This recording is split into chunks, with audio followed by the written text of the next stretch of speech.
కాబట్టి ఏలినాటి శనిలో ఇప్పుడు ఒక మకర రాశి అనుకున్నాం అనుకోండి. సపోజ్ ఒక మకర రాశో, ఒక కుంభరాశో, ఒక మీన రాశో తీసుకున్నాం.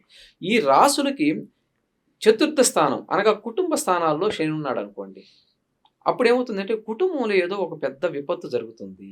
ఆ ఏలినాటి శని వచ్చినప్పుడు. ఓకే. అంటే కుటుంబం అనగా వాళ్ళ కుటుంబాన్ని మొత్తాన్ని తీసుకోవాలి. ఎవరికైతే ఏలినాటి శని వస్తుందో వాళ్ళ కుటుంబం అంటే వాళ్ళ నాన్న, వాళ్ళ అమ్మ, వాళ్ళ అచ్చచ్చ! Brothers okay. వాళ్ళని ఎవరినో ఒకరిని మనం తీసుకోవాలి. ఓకే. కాబట్టి ఏందంటే వాళ్ళకి కూడా ఈ ఛాన్స్ ఉండేదానికి అవకాశం ఉంటుంది. ఏందంటే విపరీతంగా ఆరోగ్యం బాగోలేకపోవటం, మరణం సంభవించడం. ఇదంతా దీని వల్లే జరుగుతుందంటే ఒక్క దీని వల్లే కాదు. వాళ్ళ జాతకం కూడా దీనికి లింక్ అయి అటాచ్ ఉంటుంది. ఉంటుంది. ఓహో! కాబట్టి ఏంటంటే అలా విపత్కర పరిస్థితులు జరిగే అవకాశం ఉందని మనం ఏలినాటి శని వచ్చినప్పుడు మనం కనుగొనగలం.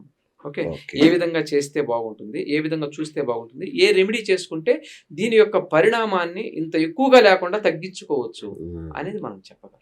కాబట్టి ఉంటాయి ప్రతిదానికి అవకాశం ఉంటుంది.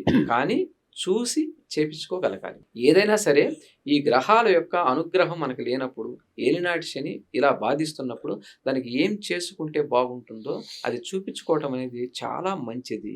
ఉంటే సింపుల్‌గా వాళ్ళకే వాళ్ళే ఇంట్లో చేసుకోవచ్చు. రైట్. ఏం రైట్. దీనికి పెద్ద ఖర్చులేముండవు. ఓకే. చేసుకుంటే కొంత మేర తప్పించుకునేదానికి అవకాశం ఉంది. అవకాశం ఉంది.